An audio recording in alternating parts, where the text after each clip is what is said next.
29 जूनला मनोज जरांगे पाटील यांनी आता सर्व मराठा बांधवांची बैठक बोलवलेली आहे। त्या बैठकीमध्ये नियोजन होणार आहे की 29 ऑगस्टला मुंबईकडे जे कूच करणार आहे मराठा बांधव, त्या संदर्भाची एक आढावा बैठक देखील या ठिकाणी घेतल्या जाणार आहे। तत्पूर्वी आपण जर पाहिलं तर जालना जिल्ह्यातील बदनापूर तालुक्यातील काही माझ्यासोबत मराठा बांधव आहेत, ते देखील अति उत्साहित आहेत आणि त्याची काय तयारी चालू किंवा त्यांचं काय म्हणणं हे आपण त्यांच्याकडून जाणून घेणार आहोत। काय सांगाल 29 जूनला म्हणजे आता 2-3 दिवसांनी बैठक बोलवली आहे, कशी तयारी चालू आहे आणि काय नियोजन असणार आहे? आदरणीय मनोज दादा जरांगे पाटील यांनी 29 जून 2025 ला 12 वाजता अंतरवाली या ठिकाणी मीटिंग ठेवलेली आहे। मीटिंग संदर्भ मुंबईला कूच करण्यासाठी 29 ऑगस्ट मुंबईला जाण्यासाठी पहिल्यानं आदरणीय एकनाथ शिंदे साहेबांचं सरकार होतं, त्यांनी एशीवर आल्याच्या बाद एक अध्यादेश काढला, पण तो अंमलात आणला नाही। त्या टायमाला धोका झाला, यावेळेस धोका होणार नाही। त्या संदर्भात मुंबई आमची आहे, आम्हाला बी मुंबईला यायचंय। आदरणीय जरांगे पाटील जे निर्णय घेते त्याच्या पाठीमागं सगळा समाज, मराठा समाज त्यांच्या पाठीशी आहे आणि यावेळेस मुंबईला जायचं, सहपरिवार जायचं हे ठामपणे आदरणीय सर्वांची तयारी चांगली पद्धतीनं चालू आहे आणि त्या तयारीला सर्व समाजाचा पाठिंबा आहे।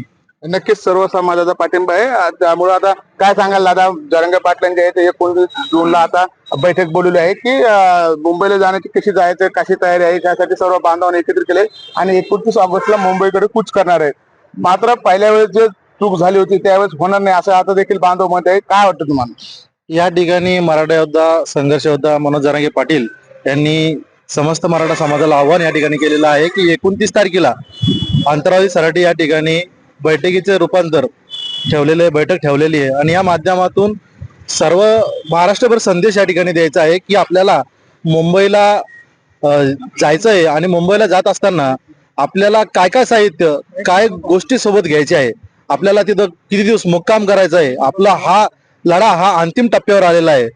पहिल्यांदा आम्ही मुंबईला गेलो होतो, परंतु सरकारच्या दिलेल्या आश्वासना सरकारनं पाळलेलं नाही आणि सरकारनं मराठा समाजाची घोर फसवणूक या ठिकाणी केलेली आहे। दादांना आता सांगताना सांगितलेलं आहे की आपल्या शेतातले सर्व कामं करून या, काही राहिले असतील मुलाचे शिक्षणाचे त्यांचे ऍडमिशन करून या ठिकाणी आता करोना मनोपरिस्थिती या ठिकाणी मराठा समाजावर आलेली आहे आणि आता दादाच्या नेतृत्वाखाली या ठिकाणी मराठा समाजाला न्यायिक प्रक्रियेमध्ये आम्ही गेलेलो आहे। आता सरकारनं कधी आमच्या सोबत दगा फटका केला तर सरकारला हे गोष्टी भारी पडेल आणि येणाऱ्या काळामध्ये सरकारला याची मोठ्या प्रमाणात त्याची चुकावं लागेल या ठिकाणी। नक्कीच आपण जर पाहिलं तर मनोज जरांगे पाटील मागील 2 वर्षापासून मराठा समाजाला आरक्षण मिळावं यासाठी अनेक आंदोलन केले, मात्र वेळोवेळी सरकारने त्यांना आश्वासनं दिलेले आहेत। जे काही अध्यादेश असेल ते बॉम्बे गॅजेट असेल, हैदराबाद गॅजेट असेल, हे लागू करण्याचे सरकारने आश्वासनं दिले होते, मात्र अद्यापही असं कुठेही होत नाही। त्यामुळे आता मनोज जरांगे पाटलांनी जो निर्णय घेतला आहे त्या निर्णयाच्या पाठीमागे आता मराठा बांधव असल्याचं आपल्याला पाहायला मिळतं। काय सांगाल, यावेळेस मुंबईला जायचंच का? 100% जायचं म्हणजे काय विषय का?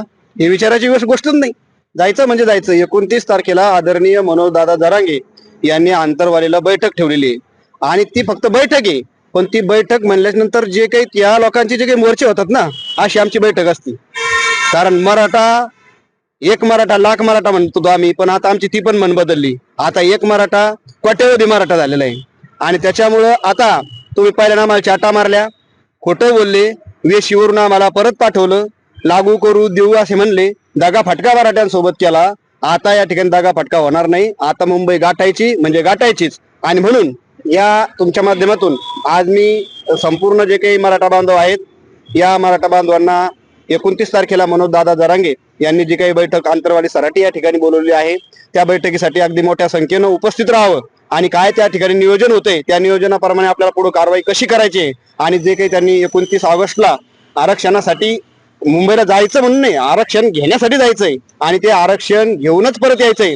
त्याच्यासाठी आपल्याला काय काय तयारी करायची, ती तयारी करण्यासाठी या ठिकाणी मनोज दादांनी आपल्याला रविवारी त्या ठिकाणी बोलवलेलं आहे आणि म्हणून मराठा बांधवांना मी तुमच्या मार्फत नम्रतेची विनंती करतो की मोठ्या संख्येनं त्या ठिकाणी आंतरवाली सराटी या ठिकाणी यायचंय आणि त्याच्यापेक्षाही दुप्पट तिप्पट संख्येनं आपल्याला मुंबईला जायचंय आणि आता आरक्षण घेऊनच परत यायचंय। जोपर्यंत आरक्षण नाही तोपर्यंत मराठी मुंबई सोडणारच नाही आणि मराठ्यांनी जर मुंबई सोडली नाही तर मुंबईकरांची जी म्हणजे सरकारची जी काही परेशानी होणार आहे, जी काही पांगाडी होणार आहे आणि मनोज दादांनी बऱ्याच वेळेस वारंवार सांगितलेलं आहे की तुम्हाला न झेपणाऱ्या आंदोलनाला आम्हाला तुम्ही भाग पाडू नका।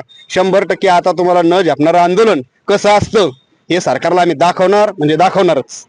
एकीकडे मला सांगा की आता सोशल मीडियावर असं देखील पाहायला मिळतंय की ह्या वेळेस मनोज जरंगे पाटील निघाल्यानं त्यांच्यासोबत जास्त लोक राहणार नाही, मराठा बांधव येणार नाही. कारण की जे काही एसीबीसी असेल किंवा जे काही आरक्षण मिळत होतं त्या कॅटेगरी मधून ते यांच्यामुळे गेलं, असं ट्रोल केलं गेलं, त्यांच्या नावाने बोलण्यात आलं. गोड गैरसमज आहे लोक येणार नाही म्हणून. तुम्ही बघा ना, वेळ तर येऊ द्या, मग बघा तुम्ही. तुम्हाला रस्ता पुरणार नाही आम्हाला जायला, रस्त्याची व्यवस्था तुम्हाला करावी लागेल. आम्हाला पाणी समजत नाही, पाऊस समजत नाही. पूर्वीचा काळ होऊन गेला, वेळात मराठी वीर दौडले सात, आता सात नाही साहेब, एक साथ आहे. आणि एकदा काय एक साथ मराठी निघाले, चांगल्या चांगल्या गनिमांना शिव्या दिलेले मराठी, बरोबर आहे की नाही. महाराष्ट्रात राहणारा मराठा लय बेकार मराठा आहे, त्याच्या नांदीत लागू नको मला सरकारला. बऱ्याच वेळेस मनोज दादांनी सांगितलं नाही की आमच्या नांदी लागायचं नाही, नांद करायचा पण मराठ्यांचं नाही. 1000 वेळेस सांगितलं, पण ते त्यांना समजतच नाही. आता त्यांना कळल, लोक येणार नाही म्हणतात ना, तुम्हाला कळल ज्यावेळेस रस्ते जाम होतील तुमचे, त्यावेळेस तुम्हाला समजेल काय आहे काय नाही. तर तुम्ही फक्त तयार राहा, आमच्या स्वागतासाठी तयार राहा. तुम्ही काय स्वागत करता येईल नाही तर मग आम्हाला स्वागत करावं लागेल त्यांचं तिथे जाऊन. काय सांगाल, मुंबईकडे जायचंच काही वेळेस तयारी चालू आहे? मुंबईकडे 100% जाणार. आणि मी तुमच्या माध्यमातून सर्व बदनापूर तालुक्यातील मराठा समाजाला विनंती करतो की सर्वांनी 100% सर्वांनी ह्या वेळेस मुंबई गाठायची म्हणजे गाठायचीच. आणि 29 तारखेला बैठकीला सुद्धा सर्वांनी हजर राहायचंय. नक्कीच आपण जर पाहिलं तर बदनापूर तालुक्यातील हे जे मराठा बांधव आहेत, या बैठकीसाठी तयारी लागलेल्या आहेत. माझ्यासोबत काही युवा देखील आहेत. काय सांगाल, मनोज जरंगे पाटीलने आता मुंबईला जायचं आहे असं ठरवलंय. 29 तारखेला म्हणजे 2 दिवसांनी आता बैठक देखील आहे, त्या बैठकीला हजर राहणार? हो निश्चित, 29 तारखेच्या या बैठकीला सर्व मराठा बांधव येणार आहे. आणि त्यानंतर जे येणार आहे 29 ऑगस्टला संपूर्ण मराठा बांधवांची तयारी झालेली आहे व कोट्यांच्या संख्येने मराठे हे मुंबईला धडकणार म्हणजे धडकणारच. आणि आरक्षण घेतल्याशिवाय वापस येणार नाही. आणि मराठ्यांचा संघर्ष योद्धाच असा आहे, पुष्पा पिक्चर मधला सारखा झुकेगा नाही साला. नक्कीच आपण जर पाहिलं तर अति उत्साही आहेत मराठा बांधव देखील मुंबईला जाण्यासाठी आता तयारी केलेली आहे. दादा मला सांगा की ज्यावेळेस मुख्यमंत्री एकनाथ शिंदे होते त्यावेळेस जरंगे पाटला जे काही लेखी आश्वासन देखील देण्यात आले होते की आम्ही हे कायदे लागू करू, अमुक लागू करू, तमुक करू. मात्र त्यानंतरही जरंगे पाटलाला तब्बल 2-3 दिवस उपोषणाला बसायला लागलोय. म्हणजे कुठेतरी मराठा बांधवाची घोर फसवणूक सरकार करतंय का, असं वाटतंय का तुम्हाला? 100% मराठा समाजाची फसवणूक या ठिकाणी हे सरकार करतंय. शेतकऱ्याची फसवणूक करतोय, मराठा समाजाची फसवणूक करतोय, सर्वसामान्य लोकांची फसवणूक करतो. हे सरकारच फसवणुकीचं सरकार आहे. मराठा समाजाला आश्वासन देऊन मराठा समाजाला मुंबईतून तर बाहेर काढलं, परंतु हे लक्षात ठेवा, सरकारनं एक जाहीर आवाहन करतो मी या ठिकाणी, सरकार कधी रक्त मागत असेल तर रक्त द्यायला सुद्धा आम्ही तयार आहे.